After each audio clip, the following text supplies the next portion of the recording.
नमस्कार, मैं हूं आपके साथ सपना मदेशिया और आप देख रहे हैं संघर्ष सत्य के लिए, बेबाक बेखौफ। और आइए एक नजर डालते हैं आज की कुछ प्रमुख खबरों की ओर। देखिए, इस वक्त हम जंतर मंतर पर हैं और जंतर मंतर पर एक महिला हमें मिली हैं जो लव जिहाद की शिकार हैं। करीब 1 डेढ़ साल इनको घूमते घूमते भटकते हुए हो चुका है, लेकिन अभी तक इनको इंसाफ नहीं मिला।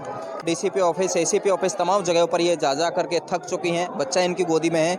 लेकिन मैम, क्या नाम है आपका और क्या परेशानी है? किस तरह से आपको लव जिहाद में फंसाया गया था? कौन था लड़का? कहाँ से रहने वाला था? आप कहाँ से आए हो? पूरी जानकारी विस्तार से बताइए। मेरा नाम ज्योति मौर्य है और जो मेरा पति है उसका नाम तबस्सुल हुसैन है। वो एटा का रहने वाला, एटा मरारा का रहने वाला है। वो यहाँ पे एम्स में जॉब करता है और एम्स में इस समय नहीं आ रहा है कि उसने ट्रांसफ़र ले लिया है। मैं बहुत धक्के खा चुकी हूँ वहाँ पे। अपना मेरा बच्चे का नाम तक नहीं चढ़ाया। जैसे ये हुआ वैसे वो यहाँ से फरार हो गया।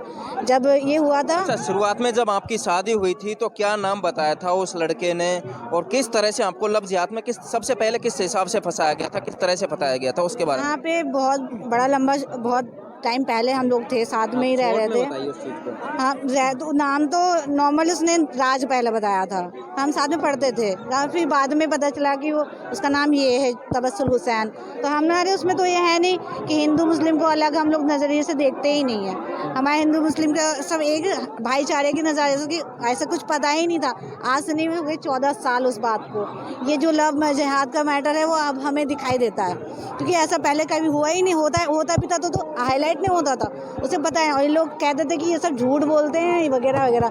एक बीच में शादी से पहले एक आया था कोई, लेकिन यहाँ का नहीं था, बांग्लादेश का था। तो उसने ऐसा बोला कि वो गलत बंदा ही होगा, तो उसने ऐसा किया है। मैं तुम्हारे साथ ऐसा कुछ नहीं करूँगा। तो हम पहले बीच में लिविंग रिलेशन में ही रहने लगे थे और रहते रहते हमने शादी कर ली। अब शादी के बाद में ये जब 1 साल हो गया, जब ये पेट में आया, मेरा 1 साल के बाद में हुआ 2021 में ये मेरे पेट में आया। तीसरे महीने में मुझे पता चला कि हाँ, मैं प्रेग्नेंट हूँ। तो मैंने उसको बोला, तब उसके घर वालों को भी मैंने बता दिया ऐसा। तब उनके घर वाले आए, तब वो जाके उन लोगों ने मुझ पे धर्मांतरण का प्रेशर देना स्टार्ट किया। पहले नहीं था, इतने साल हो गए तब उन्होंने ना धर्मांतरण के लिए बोला ना कुछ। और गवर्नमेंट जॉब हो गई थी। पहले तो उनकी जॉब नहीं थी, बाद में जॉब हुई थी जब मैं थी साथ में। अब ये भी नहीं कि बहुत अच्छी फैमिली बैकग्राउंड हो कि मैंने पैसों के लिए लालच में करा, ये गवर्नमेंट जॉब की लालच में करा। आपको जो है राज नाम बताया था, उसके बाद में जो असली नाम था जिहादी का वो सामने आया है। अब आपकी क्या कार्रवाई रही है इस पूरे मामले में? आपकी परिवार की तरफ से आपको क्या सपोर्ट मिल रही है, क्या नहीं मिल रही है? को सपोर्ट परिवार से कितना कोई दे देगा? मेरी इतनी अच्छी फैमिली, उन्होंने पहले जितना पैसा था, जो भी जेवर थे, वो मुझे दे दिए थे। तो ये उसके बाद में इस चीज़ का फ़ायदा उठा के ये दोनों माँ बेटे भाग गए। जब ये भगाने स्पेशली आए थे ये लोग उसको, कि जो जिहादी था, जो जिस तरह से आपको लग जिहाद में फंसा करके अब करीब 1 साल हो गए हैं, बच्चा भी उन्हीं का है जो आप पाल रहे हो। 1 साल से यहाँ पर नहीं आ पा रहे हैं। पुलिस की तरफ से इसमें क्या कार्रवाई हुई है? कुछ भी नहीं, कोई पुलिस वाले तो कुछ भी नहीं करते। सीधी सी बात ऐसे ही कहते ये हम नहीं जाएंगे। अगर जो स्थानीय लोग हैं आपको इस वक्त देख रहे हैं तो मैं उनको कहना चाहूँगा कि वो सभी आपकी मदद करेंगे, हम भी आपकी मदद करेंगे। मैं इतने टाइम से पुलिस वालों के चक्कर काट रही थी, कुछ भी नहीं पता चल रहा था। मैं SHO सर से भी मिले, SHO सर से मैं बाहर भी मिल भी गई। तो उन्होंने कहा अगले दिन शाम को 5 बजे वहाँ पे मिलना। मैं जाती हूँ वहाँ पे, SHO सर कभी नहीं मिलता। कई बार गई मैं, वहाँ पे बैठी रही, पता चला कि वो चले गए।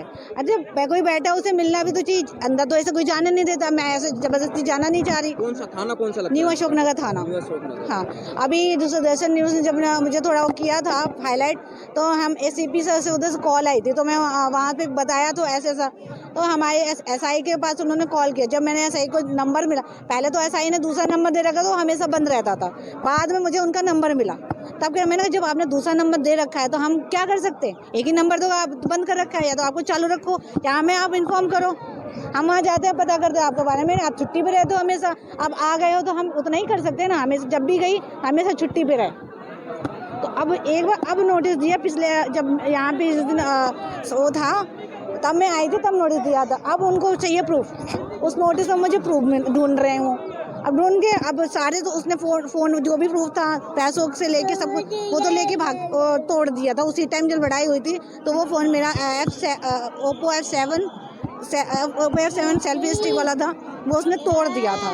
तो इसमें वो सारे फोटोज वगैरह तो चले गए। अब ढूंढ रही हूँ मैं कहीं तरह के पुराने उसमें मिल जाए, भैया लोगों से सबसे देखिए किस तरह से एक हिंदू महिला को लव जिहाद के केस में जिहादी के द्वारा फंसाया गया था। बता दूं, पहले जो जिहादी है वो अपना राज नाम बताता है, महिला और वो जो जिहादी है दोनों एक ही स्कूल में पढ़ते थे, एक ही स्कूल के विद्यार्थी थे, लेकिन अब वो महिला दिल्ली की सड़कों पर दर दर की ठोकरें खा रही है। आप पे बीती आपने सुनी ही होगी।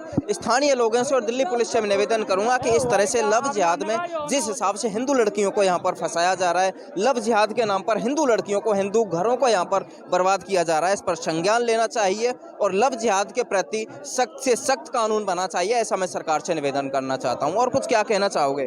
क्योंकि जो अशोकनगर, न्यू अशोकनगर थाना लगता है, मैं भी अपने स्तर पर एसएचओ साहब से बात करूंगा, एसीपी साहब से भी बात करूंगा, ज़रूरत पड़ी तो डीसीपी साहब से भी बात करेंगे। अपने हिसाब से आप और लोगों को क्या कहना चाहोगे? कि मैं एक चीज़ और बताना चाहूँगी, इतने साल हो गए हमारे बीच में, हमने यहाँ पे DPMA में पढ़ाई करी, वहाँ से लेके जब तक शादी तक में भी वो बंदा नहीं भागा, शादी साल तक में भी नहीं भागा, तो इस बच्चा होने के 1 साल 2 महीने बाद क्यों भाग गया? जरा मुझे इस चीज़ का, ये पूरे पुलिस वाले, पुलिस फोर्स वाले और जितने भी हैं हमारे नेता नगरी वाले जो कहते हैं ना लव जिहाद, इसे नहीं कहेंगे तो किससे कहेंगे? 14 साल से नहीं, 12 साल से नहीं भाग रहा था, जैसे बच्चा हुआ वो ऐसे क्यों भाग गया? उसमें पूरी फैमिली आई भाई, उसे पता है कि बच्चा होगा तभी हम धर्मांतरण के लिए प्रेशर करेंगे। इन्होंने मुझे कहा कि पहले तो कभी भी नहीं, ना कुछ भी करवाया ना कुछ करवाया, सीधे कहते थे जो भी है मैं हूँ, तुम्हें नमाज पढ़ने की जरूरत नहीं है, धर्म खाली, अगर शादी करूँगा भी तो नाम खाली चेंज कर दूंगा, उसके अलावा वही तो किया मैंने, क्योंकि गवर्नमेंट जॉब है, गवर्नमेंट जॉब में तो भाई नाम कहाँ तक चेंज करवाते फिर, किसका नाम, इसलिए इसने मेरा, भाई मुझे तो जॉब फिर करनी नहीं, भाई बच्चे संभालूंगी, घर संभालूंगी, क्या संभालूंगी मैं?